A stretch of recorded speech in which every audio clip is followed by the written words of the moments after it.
Azalduko dut denbora lerro digitalak egiteko tresna bat, eta tresna hori da Tikitoki. Tikitoki tresna erabiltzeko ez da ezer deskargatu behar. Nahikoa da erregistratzea. Horretarako, sartuko gara bilatzailean eta jarriko dugu Tikitoki. Hori egiten dugunean aterako zaizkigu hauek guztiak. Eta hartuko dugu hemen sartu eta ja gaude Tikitokiren horretan. Lerro denbora digitala martxan jartzeko esan dudan bezala egin behar gara erregistratu. Eta erregistratzeko ona bera joango gara eta hemen daukagu erregistratzeko esparru. Esparru horretan jarriko dugu izena, Gmaila eta pasahitza. Hau da kodea, gelako kodea. Nik hemen ez dut ezer jarri, baina nahi baduzue jar dezakezue. Gero ikasleei emateko eta beraiek denbora lerro horretan sartzeko. Hau eta hau betetzen duzuenean, ixa honi eman behar diozu. Hori egin ondoren, leiho honetan klik egingo du. Egingo dugu denbora lerroaren sarrera. Sarrera horretan jarri behar dugu denbora lerro horren izenburua, denbora lerro hori nondik nora doan,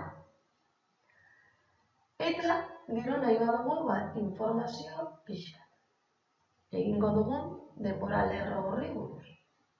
Nik egingo dudan denbora lerroa da Fernando Amezketa. Denbora lerro horren luzera izango da Fernando Amezketaren jaiotzatik heriotzara.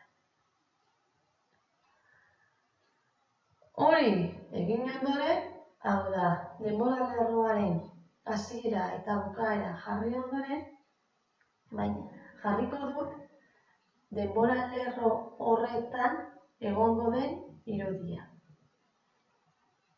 Irudi hori jartzeko URL-a jarriko dut. Horretarako, nahi baduzue bilatzailera joan, irudia aurkitu, eta irudi horren URL hori kopiatu. Kopiatu ondoren, hemen itsatsi egiten duzu. Ikusteko beretan aukeratu duzuena den, eman honi eta ikusi egingo duzu. Hori egin ondoren, baita ere alda dezakegu kolorea. Laukiena eta baita ere fondoarena. Hori egiten dudanean, emango diot sortu denbora lerroa.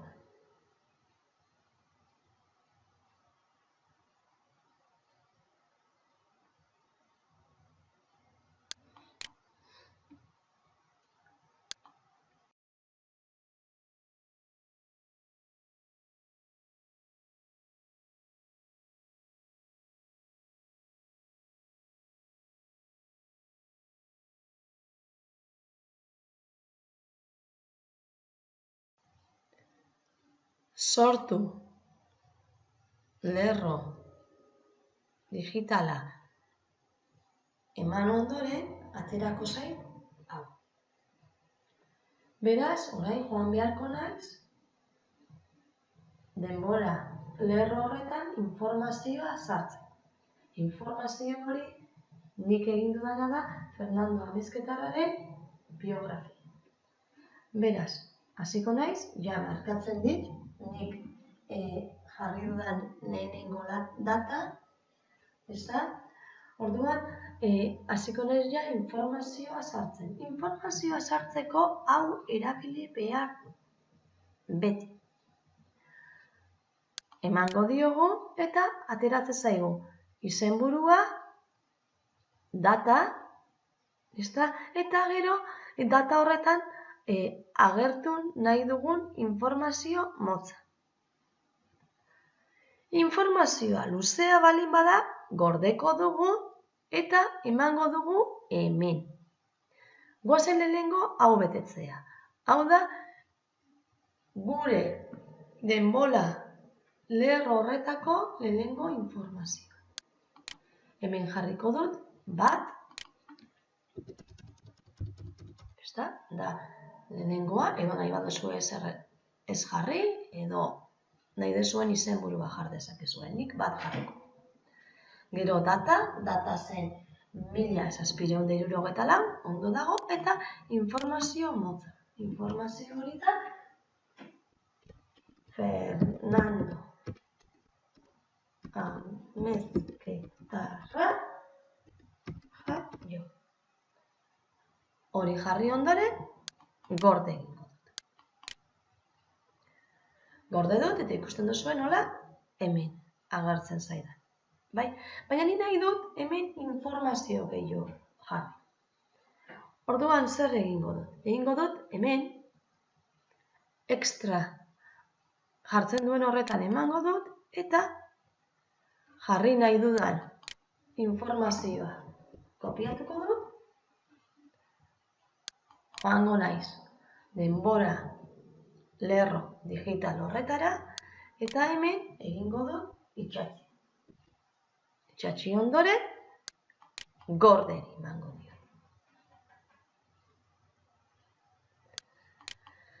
Automatikoki gordetzen du, joaten balin bagara ona, hau kenduko dut.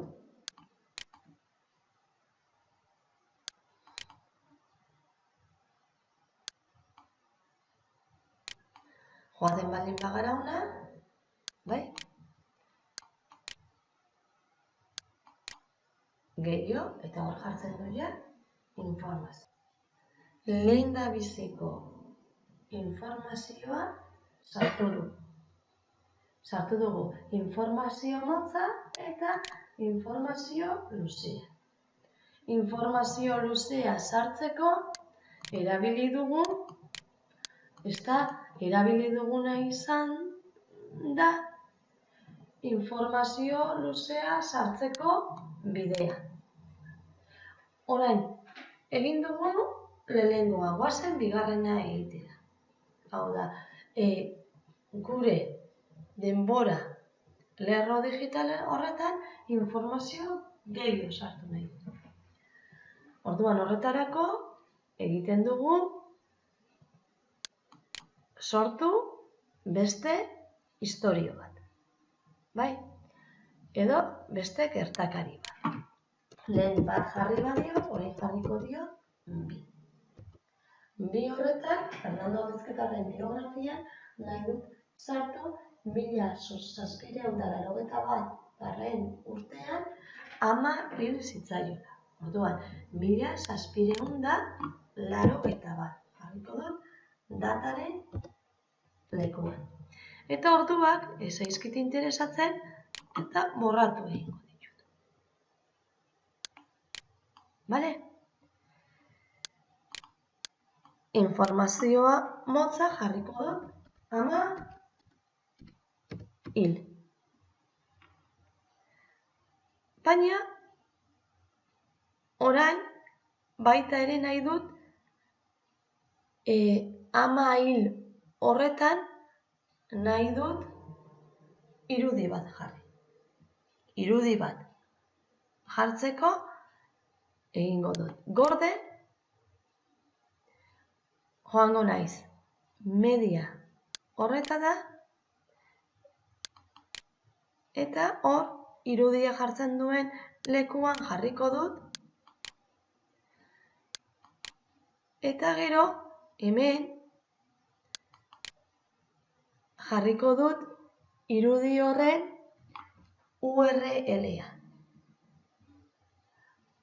Orduan, joango naiz Fernando Amezketarren irudiak aurkitzera bilatzailean, adibidez hau, emango dio, kopiatu. kopiatuko dut irudiaren helbidea eta lerro denboran hemen hain zuzen itsatsi.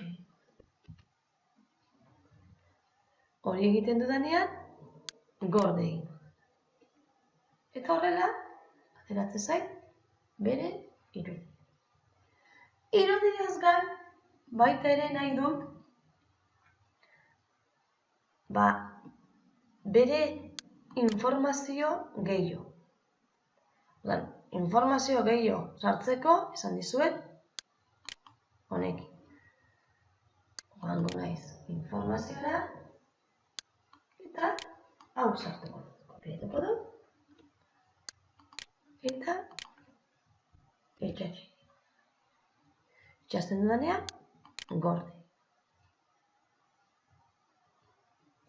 Gordetzen dudanean hemen daukat gehiagori ematen badio, hemen daukat ja informazio. Ikusi dugu biografia baten informazioa eta irudiak nola sartzen diren. Orain ikusiko dugu bideoa nola sartzen den. Bideoa sartzeko egin dugu beste gertakari bat sortu, kreate hori erabiliz, eta ondoren joango gara media horretara, eta hor egingo duguna izango da gehitu bideoa. Nola hemen lehen irudia genuen horretan, bideoa jarriz eta bideoaren helbidea hemen itsatsiz.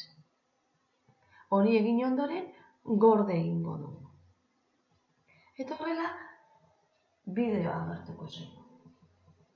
Beraz, ikusi dugu denbora lerro digital baten informazioa nola sartzen den. Baita irudiak eta baita ere bideoak eta audioak. Azkenik, lerro digital hori ikusteko joko dugu tresnetara eta tresna honetan hemen egingo dugune izango da enfokatu. Bai? Enfokatuko dugu, nahi badugu lerro digital hori hurbilago edo urrunago ikusi. Horrez gain, hemen pultsorea hor jarriz, mugituz ikus dezakegu. Eta egin dugun denbora lerro digital hori konpartitzeko goian daukagun helbidea kopiatuz egin dezakegu. Hemen daude ikasleek egindako zenbait eta hor itsatsiko dugu guk egindakoa.